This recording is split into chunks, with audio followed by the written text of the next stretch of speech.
जी, आगे इसका part number 7 है, इसको हम सॉल्व करेंगे। तो स्टूडेंट्स देखें, ये लिखा हुआ है 64 की पावर -2/3 और डिवाइड हो रहा है जी ये 9 की पावर 3/2 पर, और दो के दोनों की पावर माइनस में है।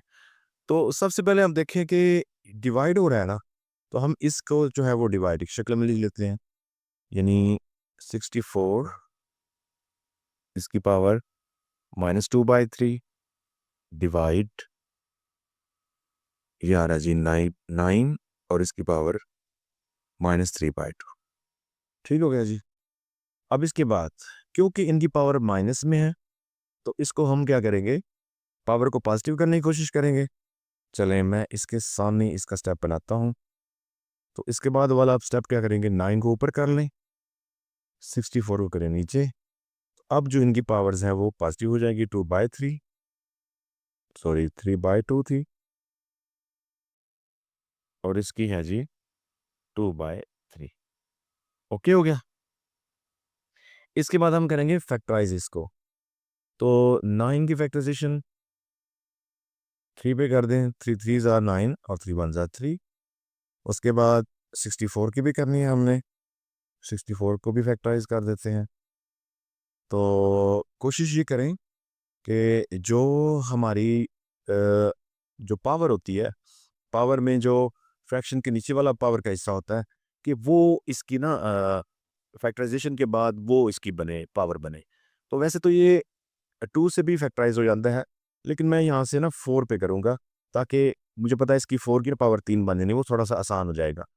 तो 4 जो है वो 16 बार जो होता है वो 64 होता है। फिर 4 पे करें, 4 4 ज़ार जो 16, और इसके बाद 4 4 1 ज़ार 4। ओके जी। तो अब हमारा जो ये स्टेप बनेगा, ये हमारे पास 3, क्योंकि 9 की फैक्टराइजेशन की, तो 3 की पावर बना 2। ठीक हो गया जी। 3 की पावर 2, लेकिन जो उसकी पहले पावर थी वो 3/2 है, डिवाइड 64 की हमने फैक्टराइजेशन की, तो ये 4 की पावर बना 3, 1 2 3, और जो इसकी पहले ऑलरेडी पावर है वो 2/3 है। ओके जी। तो अब हम क्या कर सकते हैं, इसकी पावर को इजीली इससे कैंसिल कर सकते हैं, और ये भी कैंसिल। ठीक है। तो स्टूडेंट, चले मैं सामने इसका आंसर लिख देता हूँ। 3 की पावर आएगी 3, नीचे क्या आ जाएगा, 4 की पावर आएगी 2। तो पावर लेना मैंने आपको कैलकुलेटर से सिखाया भी था। ठीक है। तो 3 की पावर आप 3 लें, तो आपके पास क्या आएगा, दोबारा से चले मैं यहाँ पे कर देता हूँ, 3 की पावर 3। ठीक है। तो ये आएगा 27।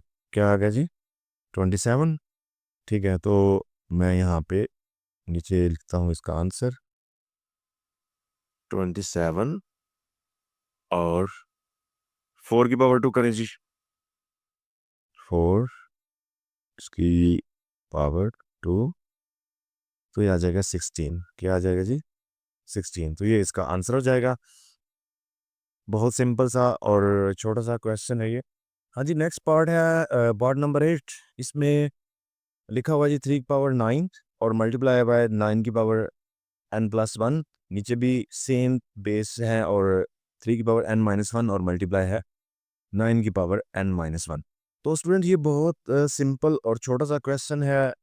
एक तो ये है कि आप इसको फैक्टराइज कर सकते हैं, 9 की पावर फिर उसको मल्टीप्लाई करें तो भी ठीक है। मैं यहाँ पे ना ऐसे नहीं कर रहा, मैं क्योंकि दरमियान में मल्टीप्लाई आ रहा है, तो मैं इनको पावर को ऊपर शिफ्ट कर सकता हूँ। ठीक है ना, पावर रूल के मुताबिक।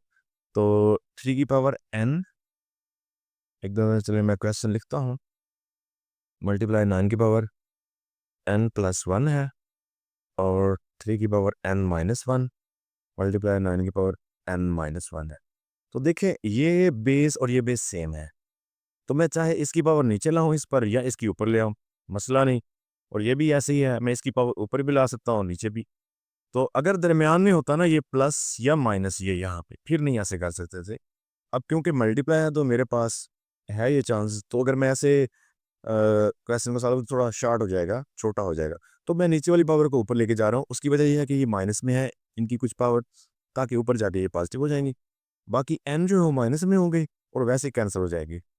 चलिए जी, 3 की पावर पहले है n, तो इसको ऊपर ले जाएं तो ये आएगा -n+1 मल्टीप्लाई, और ऊपर वाला जो 9 है उसकी पावर है जी n+1, ये ऊपर जाए तो ये आएगा -n+1, यानी पहले जो पावर प्लस में थी वो ऊपर आके माइनस, और जो माइनस थी वो प्लस। इस तरह ये n प्लस का था, ऊपर जाके माइनस, ये माइनस था, ये प्लस। तो इस तरह क्वेश्चन बड़ा सिंपल हो गया है। ये n पावर कैंसिल कर दे। अब 3 की पावर 1 है, तो वो ना लिखे तो भी को नहीं, क्योंकि 3 की पावर ऑलरेडी 1 तो होती है, तो ये भी कैंसिल। अब इसकी पावर है 2, 1 और 1 2, तो 9 की पावर 2। तो अब इसको आप जस्ट मल्टीप्लाई कर लें, यानी पहले 9 की पावर को सॉल्व करें, 3 और 9 की पावर क्या आ जाएगी, 9 की पावर 2 अगर हम करें तो क्या आती है जी, वो 81 आ जाएगी, यानी पावर आप सॉल्व कर सकते हैं। अब आप 81 को जो है वो मल्टीप्लाई कर सकते हैं 3 से, तो आपके पास 2 4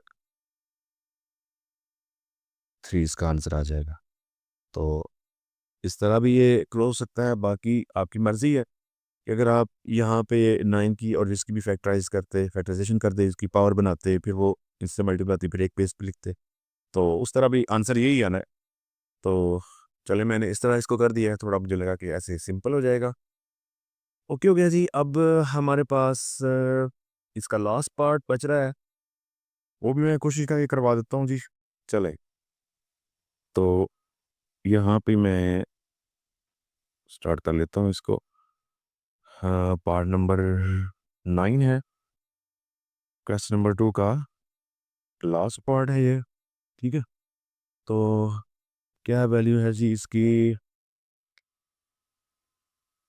ये है जी 5 की पावर n+3 -6.5 की पावर x, सॉरी ये n है, n+1 डिवाइड कर रहा है जी ये 9 × 5 इसकी पावर n, और -4 और मल्टीप्लाई 5 की पावर n।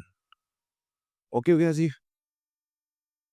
तो अगेन वही जो इनकी पावर के हिसाब से जो रूल होते हैं, तो वही हम करेंगे। अब देखिए यहाँ पे ना ऊपर तो चलिए 5 है, इसको फैक्टराइज नहीं किया जा सकता, ठीक है। ये भी 5 है, इसको भी नहीं फैक्टराइज किया जा सकता। 6 को किया जा सकता है, लेकिन आप देखिए अगर 6 को मैं करता हूँ फैक्टराइज तो क्या आएगा, यानी 6 आएगा तो मैं 2 पे इसको डिवाइड करूँगा 3, और फिर 3 से, यानी अगर मैं देखूँ तो 6 2 और ये 3, तो ये किसी में ना तो 2 की पावर बनेगा ना 3 की, लिहाजा हमें इसको फैक्टर करने की ज़रूरत नहीं है। ओके जी। तो इसी तरह ये जो 9 है, 9 तो 3 की पावर 2 बनेगा, और इधर 2 की पावर 2 बनेगा, तो इनका भी कोई इसमें अमल दखल नहीं हो रहा, तो मैं ना इसको फैक्टराइज कर रहा हूँ, ना इसको, ना ही इसको, ठीक है। क्योंकि ये जो पावर खैर इसकी तो बनेगी को नहीं, 2 और मल्टीप्लाई 3 आ जाएगा, और इनकी 3 की 2 बनेगी और 2 की 2, लेकिन फिर से वो साल भी होनी है, तो उसका फ़ायदा को नहीं। तो ये मैं डायरेक्ट ना इसमें से कॉमन कर रहा हूँ, ठीक है। तो ये देखिए, मैंने बताया था कि पॉइंट का मतलब मल्टीप्लाई होता है, ठीक है।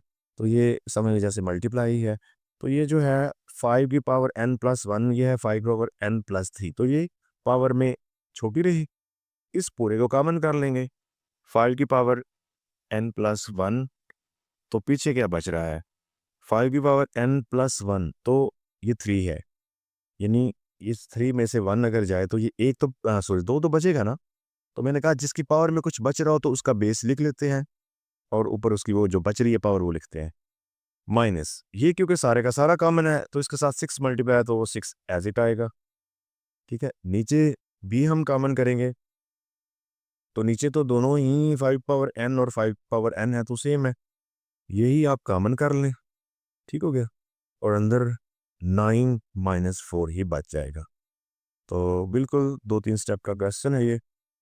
अब मैं 5 की पावर n और ये 5 की पावर n +1, सॉरी, इसको मैं ऊपर स्पेस के लिख सकता हूँ, सिर्फ शर्त ये है कि मैं इसकी पावर जो नीचे से ऊपर आएगी उसका साइन चेंज करूँगा, ठीक है हो गया।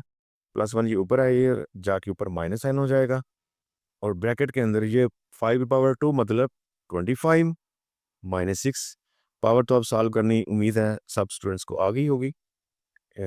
ठीक है, तो इस तरह मैंने ये इसको डायरेक्ट लिख दिया है और ये 9 में से 4 निकाल दें तो आपका 5 बच जाएगा। ओके जी, अब ये इसका कैंसिल, तो यहाँ पे देखें 5 की पावर सिर्फ 1 बच रहा है, इट्स मीन के सिर्फ 5 बच रहा है।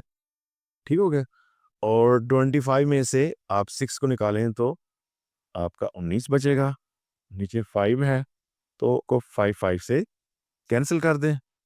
ठीक है, तो पीछे हमारा जो बच रहा है इज इक्वल टू 19 बच रहा है। ठीक है जी, तो यानी एन ये प्लस था, ये माइनस एन एन से कैंसिल हुआ, 5 की पावर 1 है जो कि सिर्फ 5 ही होता है, 25 में से 6 को माइनस किया 19 बचा, ये फ्रैक्शन के नीचे जो था वो 5 था, तो अब ये वाला 5 ये वाला 5 कैंसिल आउट और पीछे सिर्फ और सिर्फ 19 यानी कि 19 आपका आंसर है। ओके हो गया जी, तो इस तरह स्टूडेंट्स ये जो क्वेश्चन नंबर 2 था इसके तमाम पार्ट्स मैंने सॉल्व कर दिए हैं। ठीक है, अब नेक्स्ट जो लेक्चर होगा वो इंशाल्लाह क्वेश्चन नंबर 3 से रिलेटेड होगा। तब तक के लिए अल्लाह हाफिज़।